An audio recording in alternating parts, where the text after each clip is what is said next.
नमस्कार। देश और दुनिया की तमाम बड़ी खबरों को लेकर मैं फिर से एक बार हाजिर हूँ। तो आइए जान लेते हैं आज के मुख्य समाचार क्या हैं और क्या है देश और दुनिया का ताज़ा अपडेट।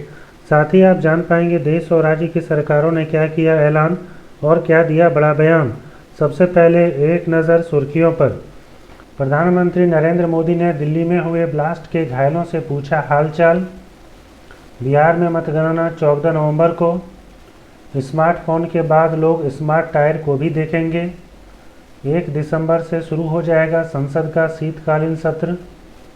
अब खबरें विस्तार से, लेकिन वीडियो में आगे बढ़ने से पहले कर लीजिए वीडियो को लाइक और चैनल को कर लीजिए सब्सक्राइब, ताकि आप रोजाना काम की खबरों से रूबरू हो सकें। दिल्ली के रेड फोर्ट मेट्रो स्टेशन में बीते दिन ब्लास्ट हुआ था। इस घटना में कई लोगों की मौत हुई और कई लोग घायल हुए। प्रधानमंत्री मोदी भूटान की यात्रा पर थे। वहां से लौटने के साथ ही सीधे घायलों का हालचाल लेने के लिए अस्पताल पहुंचे। वहां पर प्रधानमंत्री मोदी ने दिल्ली धमाकों में घायल हुए लोगों से मुलाकात की और उनके परिवार वालों से भी भेंट की। आपको बता दें कि सोमवार शाम को रेड फोर्ट के पास धमाका हुआ, जिसमें 9 लोगों की जान चली गई और दर्जन भर घायल हो गए थे। धमाका इतना जोरदार था कि आसपास की गाड़ियां जल गई और माहौल में अफरा तफरी मच गई। पुलिस ने इसे आतंकी हमला मानते हुए यूपीए के तहत केस दर्ज किया है। अभी तक जांच में कानपुर और कश्मीर के संदिग्ध के नाम सामने आए हैं। पीएम मोदी 11-12 नवंबर को भूटान में थे, जहां उन्होंने किंग का 17वां जन्मदिन मनाया। लेकिन धमाके की घटना को सुनने के बाद वे सीधे अस्पताल पहुंचे। उन्होंने कहा कि घायलों के साथ हूं और दोषियों को बख्शा नहीं जाएगा। बिहार विधानसभा की 243 सीटों के लिए बिहार में मतदान 2 चरणों में हुआ।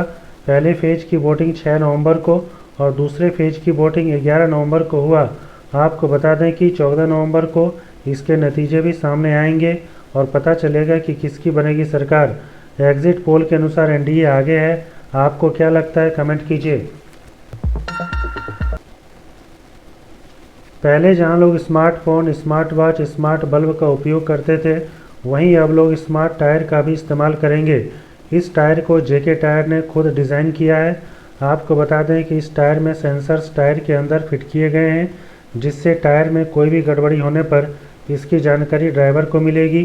कोई भी गड़बड़ी का मतलब जैसे हवा का दबाव कम होना, तापमान बढ़ना या हवा का लीकेज होना, यह सब कुछ अगर टायर में होता है तो इसकी जानकारी रियल टाइम यानी उसी समय ड्राइवर को मिल जाएगी। राष्ट्रपति ने शीतकालीन सत्र को 1 दिसंबर से शुरू करने की अनुमति दे दी है। केंद्रीय मंत्री किरण रिजिजू ने बताया कि संसद का शीतकालीन सत्र 1 दिसंबर से 19 दिसंबर तक चलेगा। किरण रिजिजू वर्तमान में संसदीय कार्य मंत्री हैं। इस सत्र में कई अहम बिल पेश किए जा सकते हैं। बीते दिन देश के वित्त मंत्री निर्मला सीतारमण ने कहा कि सरकार बड़े और विश्व स्तर के बैंक का विलय करने के लिए आरबीआई और बैंकिंग सेक्टर के लोगों से बातचीत कर रही है। सरकार कई छोटे छोटे बैंकों को बड़े बैंक में मिलाने के बारे में सोच रही है। इससे सरकारी बैंकों की संख्या कम हो जाएगी, लेकिन बैंकों का आकार बढ़ जाएगा। वित्त मंत्री ने आगे कहा कि सरकार को इस बारे में बैंकों के साथ बातचीत करके यह समझना होगा कि वे किस तरह से इस काम को पूरा करना चाहते हैं। प्रसार भारती में न्यूज़ रीडर के अलावा अन्य पदों पर भर्ती निकाली गई है। इच्छुक उम्मीदवार 4 नवंबर से 6 दिसंबर तक आवेदन दे सकते हैं। न्यूज़ रीडर के लिए आवश्यक योग्यता आप देख सकते हैं। न्यूज़ रीडर के लिए उम्र सीमा 21 से 50 साल है।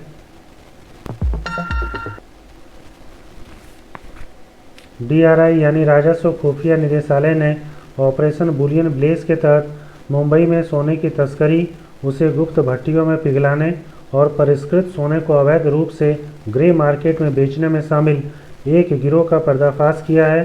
दोनों भट्टियों में तस्करी किए गए सोने को मोम और अन्य रूपों में बदलने के लिए पूरी व्यवस्था थी। अधिकारियों ने कार्रवाई करते हुए भट्टी चलाने वाले लोगों को हिरासत में लिया है। इसी तरह से देश की छोटी बड़ी घटनाओं को जानने के लिए आप इस वीडियो को लाइक और शेयर, साथ ही साथ इस चैनल को सब्सक्राइब कर सकते हैं।